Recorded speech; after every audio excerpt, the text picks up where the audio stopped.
Shalom. Y'all here once again giving all praises to Yahweh, Bahashim, Yahweh Shai, Bahashim, Rakak Badash. So what we're doing is we're prophesizing the downfall of the system and exposing the wickedness and the atrocities of this place known as America.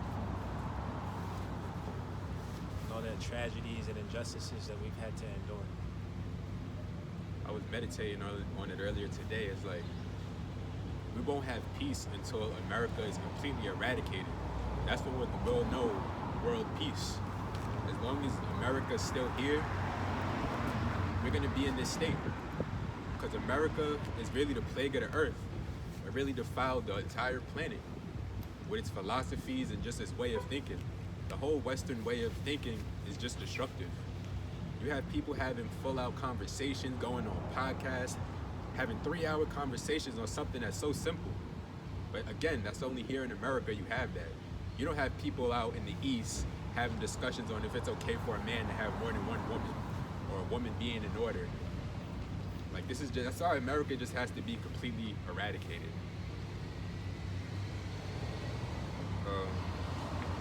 Not only that, but America expressed the philosophies of government by way of democracy, bureaucracy, a two-party system, things of that sort.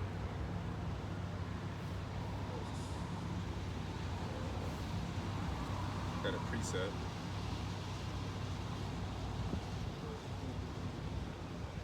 I'm gonna start at the 32nd verse.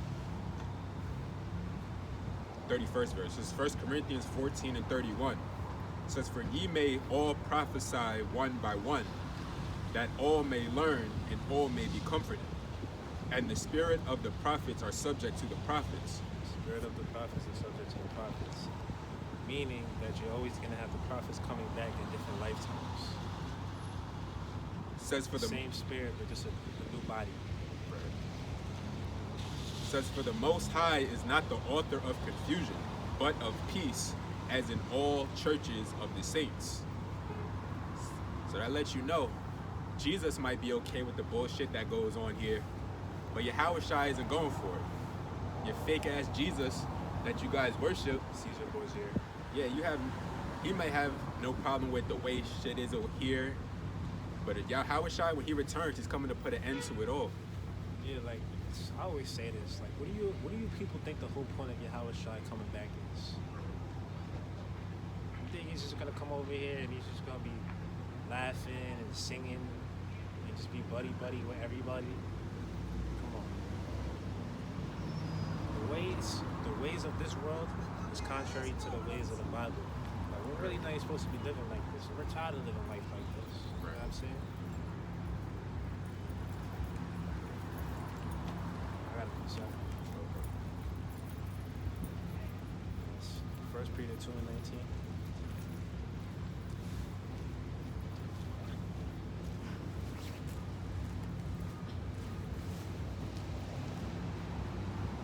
This is 1 Peter chapter 2, verse 19. It says, For this is thankworthy if a man for conscience toward the Most High endure grief, suffering wrongfully. Yeah, so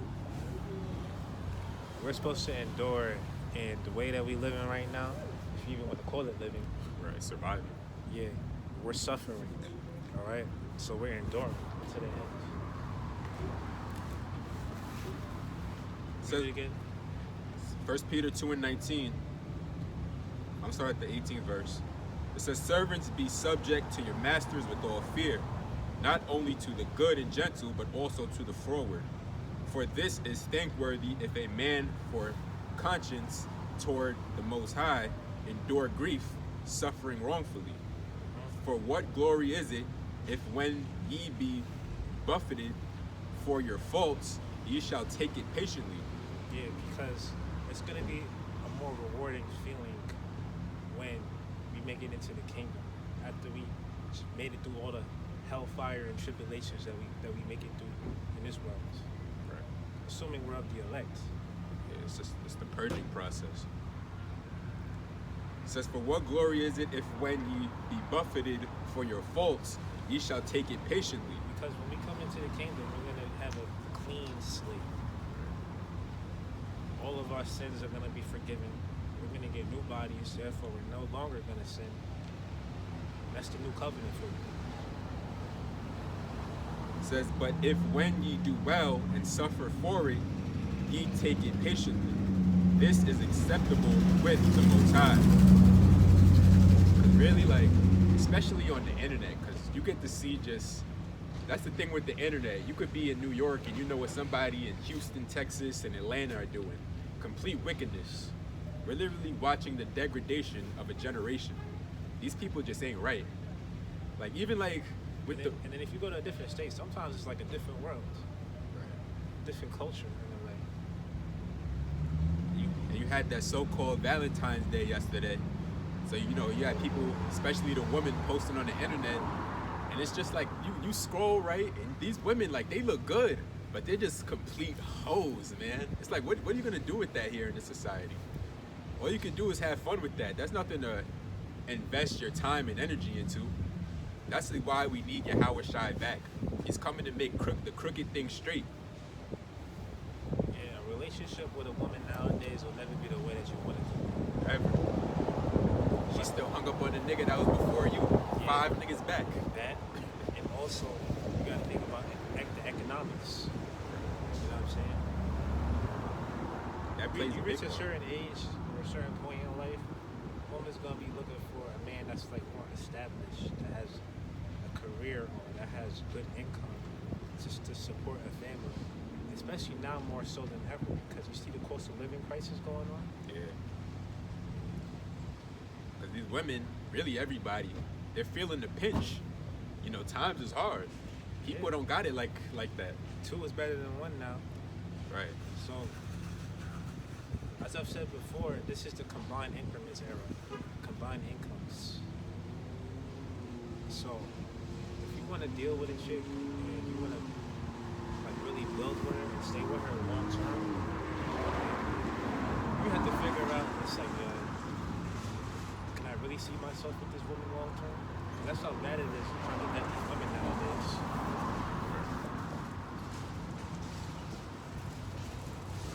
That was it on that one. This is Psalms chapter 4, verse 1. It says, to the chief musician on Neginoth, a psalm of David. It says, hear me when I call, O power of my righteousness. Thou hast enlarged me when I was in distress. Have mercy upon me and hear my prayer. O ye sons of men, how long will ye turn my glory into shame? How long will ye love vanity and seek after leasing? Selah. Yep. And that's the Most High comparing us to the heathens, the other nations. Because we're supposed to be a royal, holy people. Yet, we don't conduct ourselves as such. Most of us don't even know who we really are. Right. If you don't have knowledge of self, you're completely through out here. Because you don't know how to discern. You don't know what's going on. Or why you're going through what you're going through. What you have to understand is the people right here on this sign are God's chosen people. 12 tribes of Israel. And when you tell your people that, they can't accept it. But if you try to tell Esau, Edom that, they'll accept it. That's music to their ears. The third, Psalms 4 and 3, it says, but now... They already do accept it. The Amalekites. Right. Amalek. The ragtops. Them people. They really think that they're the real thing. Like they're the chosen. It says, but now that the Lord Yahweh hath set apart him that is godly for himself, the Lord Yahweh will hear when I call unto him. And the ones that was set apart is talking about the remnant, the elect, the chosen. That you have a chosen among the chosen. 144,000 versus the governing body. And then you have the 1/3 also, which is comprised of men and women. Innumerable multitude. 1/3. 2 Timothy chapter 3. We'll start at the first verse. The header says difficult times will come. This is Second Timothy. This is 2 Timothy chapter 3, verse 1. It says, "This now also, that in the last days perilous times shall come. For men shall be lovers of their own selves, covetous, boasters, proud, blasphemers, disobedient to parents, unthankful, and unholy."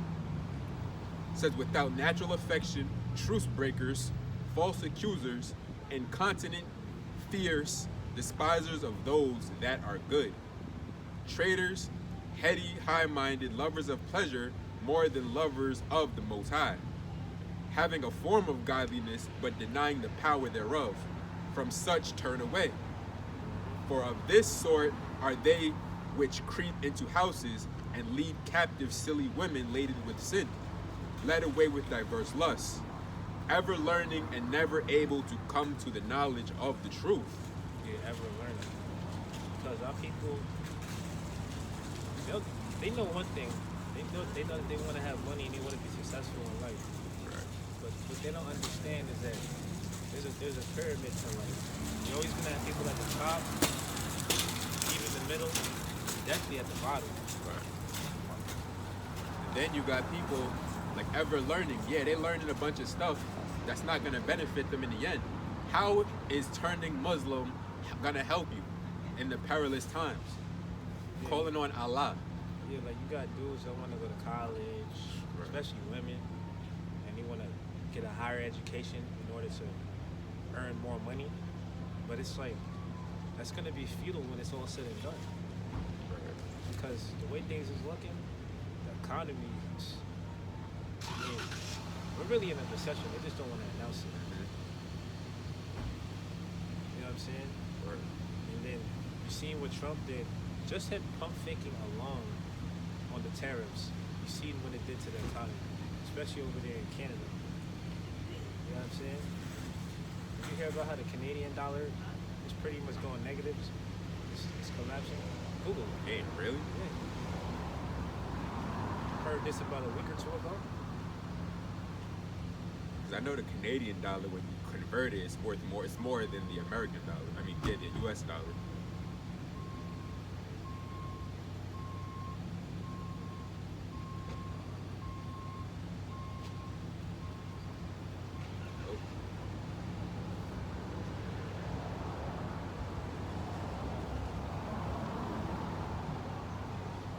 It says Canadian dollar nearing 71 cents as U.S. tariff fatigue sets in. Yeah. What else? So, I'm trying to find an article, better article. And you got the madman talking about, since your economy's not doing well over there in Canada, you might as well just become the 51st state of the U.S. So Canada's like, nah, we're not having that. So I heard a rumor that they're preparing for war.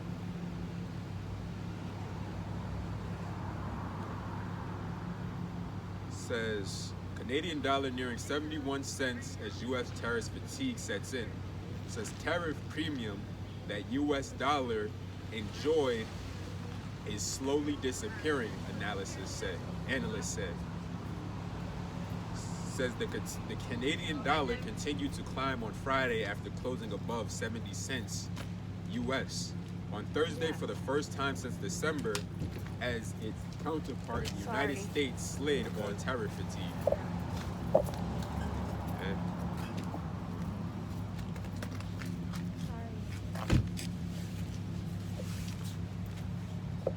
This is us. I'm gonna go back to 2 Timothy chapter 3, verse 8. No, that's not where I was.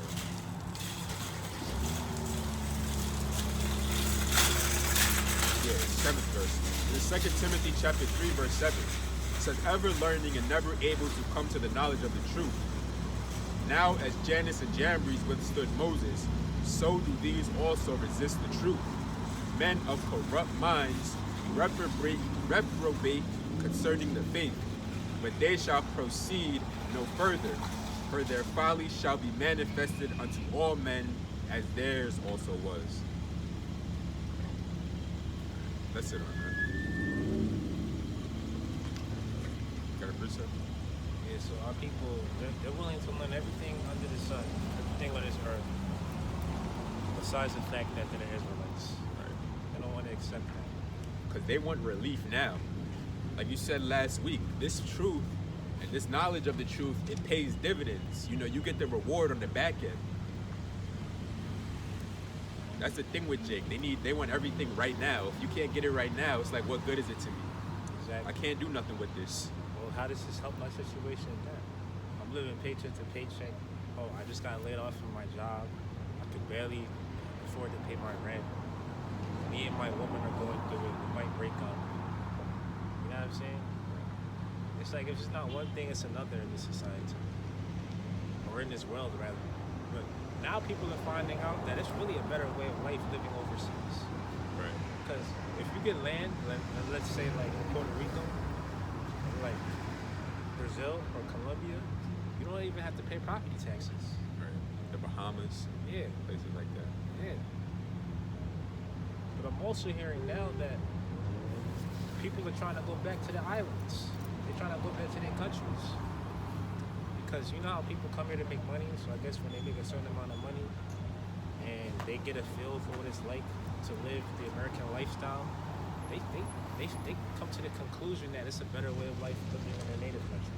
So now people are trying to go back to Jamaica, but the crime rate is going up over there, from what I heard. This is So you got all these people coming from the U.S., coming back to their homeland. You know they got money, so they might become victims.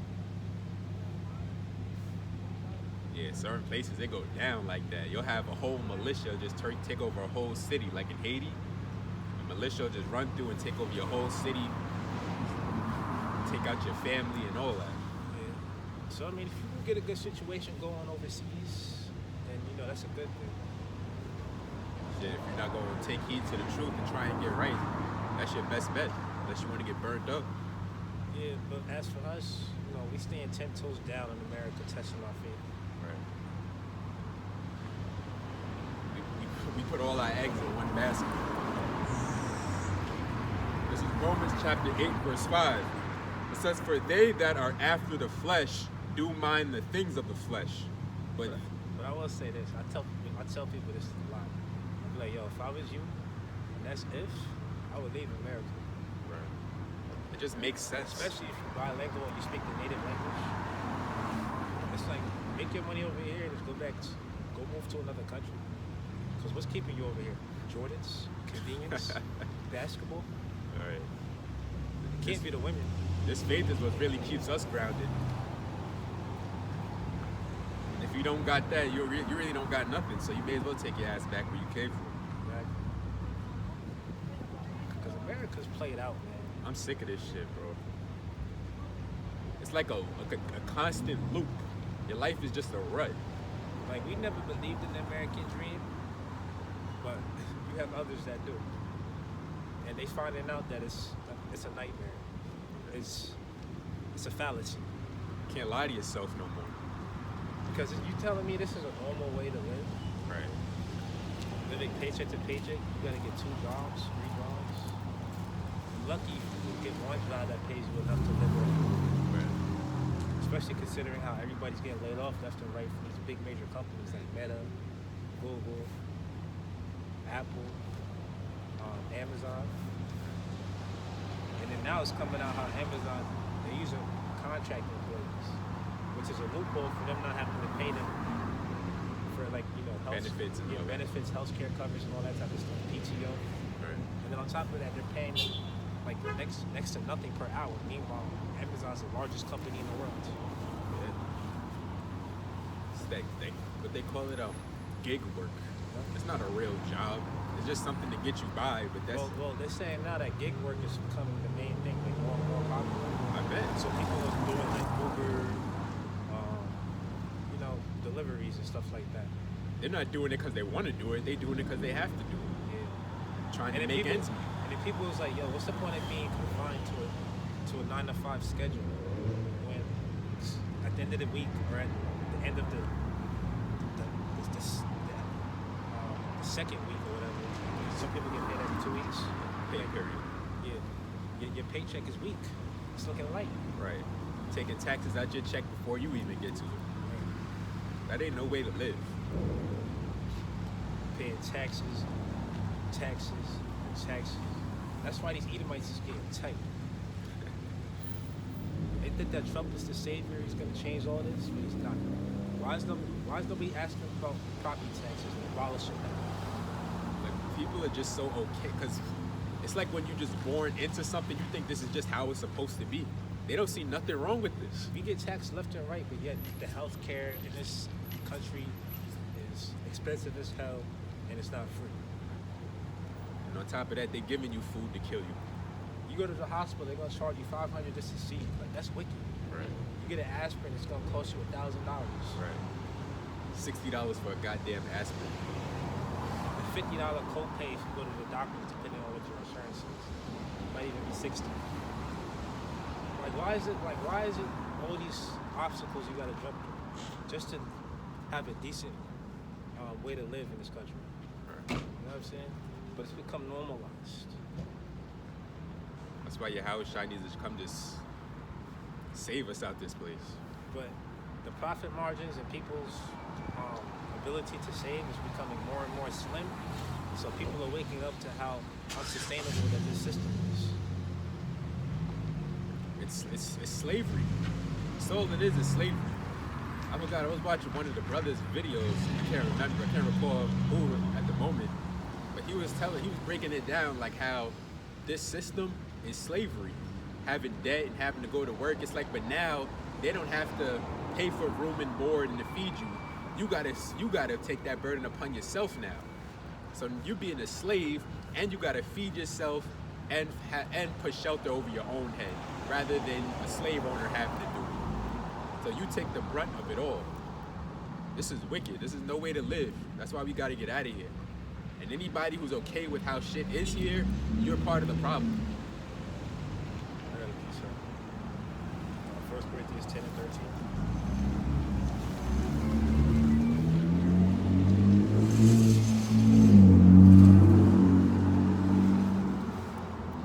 This is 1 Corinthians chapter 10, verse 13. It says, "There hath no temptation taken you, but such as is common to man. But the Most High is faithful, who will not suffer you to be tempted above that ye are able, but will with the temptation also make a way to escape, that ye may be able to bear it." It says, "Wherefore, my dearly beloved, flee from idolatry." Let's see. Read the 13th verse again. Again, 1 Corinthians 10 and 13. "There hath no temptation taken you, but such as is common to man. But the Most High is faithful, who will not suffer you to be tempted above that ye are able, but will with temptation also make a way to escape, that ye may be able to bear it." Yeah, so the Most High is not going to give you more than what you can endure. When you look at the plight of the so-called black or Negro, Latino, and Native American man, I mean, we've endured all hell on this earth. Yet we're still here, we're still standing. So let's trade places. I mean, look at the so-called white man, for example. He sees how his system is collapsing little by little, right before his eyes, and he doesn't even know how to stop it. If anything, what he's trying to do is allocate the pieces and parts and salvage what's going to be left of America. And that's what we're saying now. Why do you think Trump is in office? He's talking about trying to take back the Native Americans' land and trying to do away with their right to sovereignty, because they know that their land and their reservations have resources and minerals, and oil and gases that's valuable. So Trump's trying to figure out a way to take that. Did you hear about that? No, I didn't. Yeah. That's Esau's MO though. It showed you that in that movie, Killers of the Flower Moon. They sent them to a reservation, sent them off to a plot of land, But when the Gadites found oil in that land, now they want to come over and take over the land that you delegated them to. Yeah, and then Trump's trying to take Medicaid, Medicare. He's trying to change all that. Food stamps, Section 8, right? Meanwhile, the biggest recipients of that was who? Edomites. Edomites.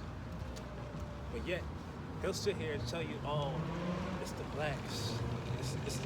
It's the people that have been marginalized in this country. They're the reasons why our system is overwhelmed, why you can't live and prosper. No, the reason why you can't live and prosper in America is because all your jobs were outsourced to China and overseas. There used to be a time in the 50s or what, the 60s, where you can graduate from high school, you don't even need a college degree, or you can graduate from high school with a trade, and you can go out in the world and make a living. You can support a family, you can buy a house, you can have a car, but that's like a luxury nowadays. For you to support yourself on your own nowadays, I mean, like I said, this is the combined increments world. You know what I'm saying? That's how it was in the 50s and the 60s and the 70s. You graduate from school and you go work at the plant. You get a wife. Yeah. You have kids. She stays at home. She watches over the children. Right. She guides the house, like the Bible says. You graduated high school. You got a job at the plant. Chances are you had a uncle or a father or something that was already working there. He got you in, and y'all was caking off. Y'all was getting good money. Those were the good old days. That's unheard of now. Those times are over, and they're not coming back.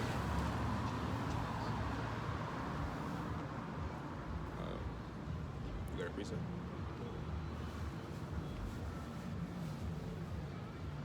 Isaiah 24 and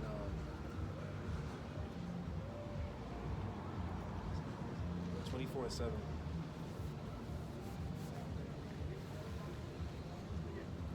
Isaiah 24:7 says the grapevines waste away. Oh, Salaki, this is in the NLT. Back to the King James. There's Isaiah 24:7 in the King James. It says, the new wine mourneth, the vine languisheth, all the merry-hearted do sigh. Yeah, so the new wine is a representation of the truth. It's new to the world, but it's not new to us. Read it again. Says the new wine mourneth, the vine languisheth, all the merry-hearted do sigh. The mirth of taberets ceased, the noise of them that rejoice endeth, the joy of the harp ceaseth. Read that in NLT. Again, this is Isaiah 24:7 in the NLT. It says the grapevines waste away, and there is no new wine. All the merrymakers sigh and mourn. Yeah, so meaning that the good old days is over. That's what it means. Because if you read up the verse above, read verse 6. Isaiah 24:6 in the NLT. It says, therefore a curse consumes the earth. What's the curse? The destruction. Its people must pay the price for their sin. They are destroyed by fire, and Destroyed only by fire from the missiles that are going to come from World War III. And also from the servants, which they call UFOs or aliens or the mothership or fathership, you know what I'm saying? Orbs. Remember when that was the trend? Right. It was calling them orbs. flying saucers. It says, therefore a curse consumes the earth. Its people must pay the price for their sin. They are destroyed by fire, and only a few are left alive. The grapevines waste away, and there is no new wine. All the merrymakers sigh and mourn. Yeah, because the good old days is over with. Because America used to be sustainable. Or at least that was the perception by many. It says, the cheerful sound of the tambourines is stilled. Yeah, because America's glory days are behind us. Red Circus it's over with. You know, you have little things here and there, but you got nothing that you'll work your whole life here and you got nothing to show for it. It says the happy cries of celebration are heard no more. The melodious chords of the harp are silent. Gone are the joys of wine and song. Alcoholic drink turns bitter in the mouth. The city writhes in chaos. Every home is locked to keep out intruders. Right? Because imagine a time of dystopia or martial law. You know what I'm saying? Where people can't live life the way that they're accustomed to. You know, they can't go to the store, go to the grocery store and get food. You know what I'm saying? What do you think is gonna happen when people start missing the day? Kicking indoors. Yeah. And all it really takes is like one day or two. Don't have kids. That's gonna turn the heat up even more. So things can flip quick. And all it really takes is a black swan event. You know what I'm saying? Because if you look at all the attention that Esau is getting right now, especially the small huts throughout the world, and their leader being classified or deemed as a war criminal, you don't think that they're going to try to divert the attention from themselves or try to weather the storm, which is going to be through another chaotic frequency. You know what I'm saying? That's what they do. They pass the blame. They'll This cause is why. chaos and they try to make order out of it. Right. It's called controlled demolition. And that's what they're trying to do in America.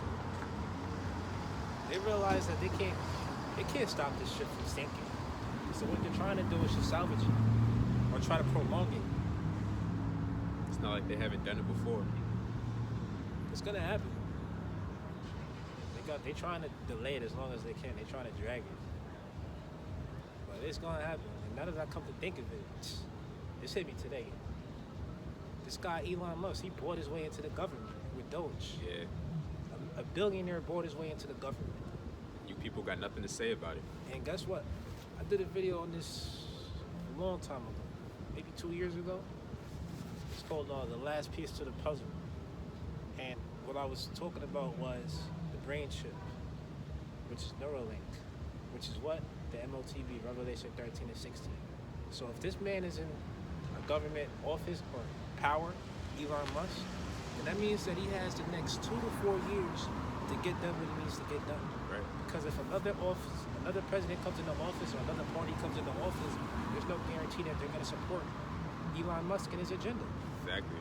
In Deutsch, I mean, all it takes is an executive order for him to get rid of any government branch. And they did that with the Department of Education, right? They're defunding them. Yeah, I heard that. Yeah, they're defunding the Department of Education. So, what do you think can happen to Deutsch? So, I'm thinking this man, he got the next 2 to 4 years to do what he's got to do. That's why I believe, like, we're in the last days. Like, it's gonna go down. This is it. And then Trump's not calling the shots. Right. You look at him, he's just there. He's just a figure. Yeah. It's like he puts all his faith in Elon Musk. It's like he's taking his orders from Elon. This damn billionaire buys his way to the government. Meanwhile, the rich get richer and the poor are getting poorer.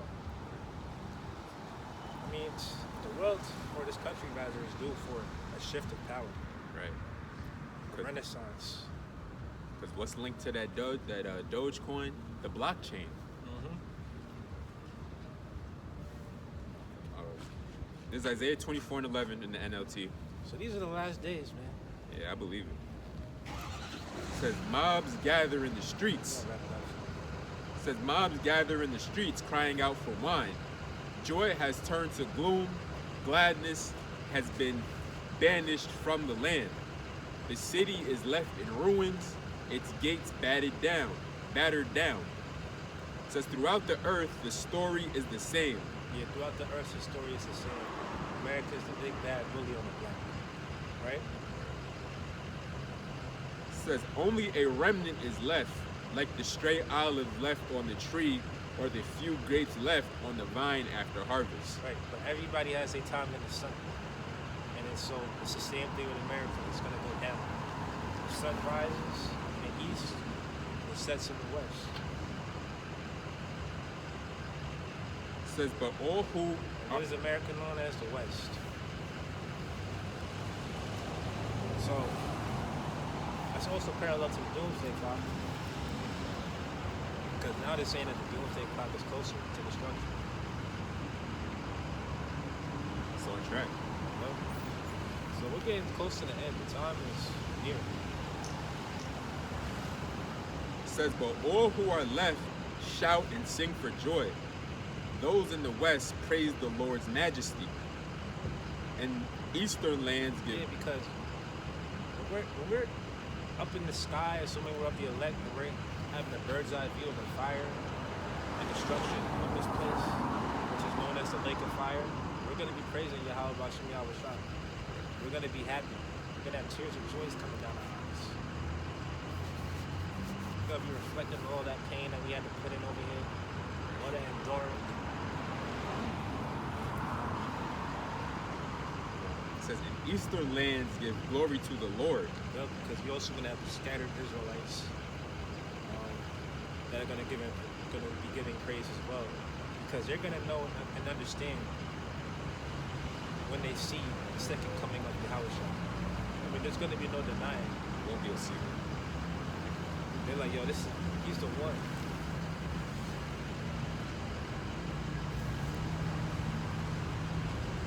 That's it on there, right? Yeah, please don't take us out. Yeah.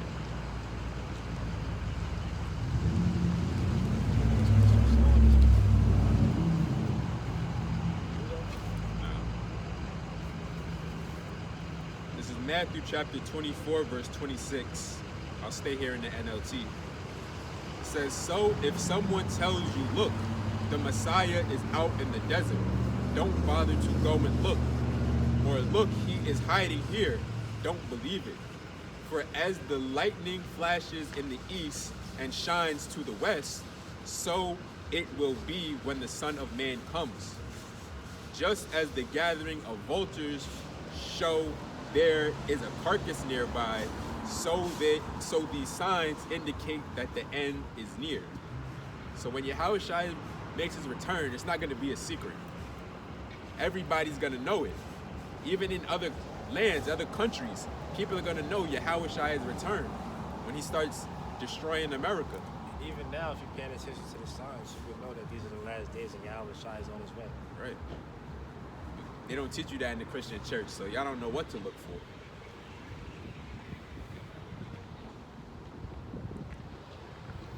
It says, immediately after the anguish of those days, the sun will be darkened, the moon will give no light.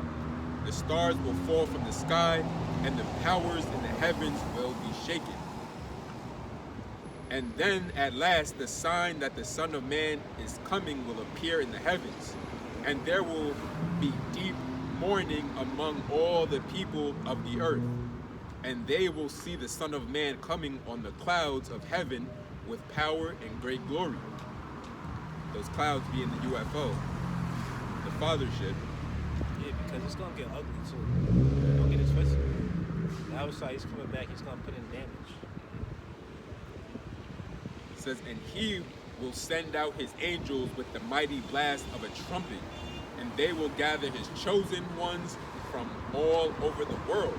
Yeah, because we have the elect, the Israelites scattered throughout the four corners of the earth. North, Central, South America, even in Europe, Africa, China. But our main concern is America, because America is Babylon the Great. This place is prophesied to be wiped out. The desert, a wasteland. So this is the first pit stop for Yahushua, is America. Last verse. It says, and he will send out his angels with the mighty blast of a trumpet, and they will gather his chosen ones from all over the world, from the farthest ends of the earth and heaven. That's it on that. So with that, we're going to close. Shalom. Until next time.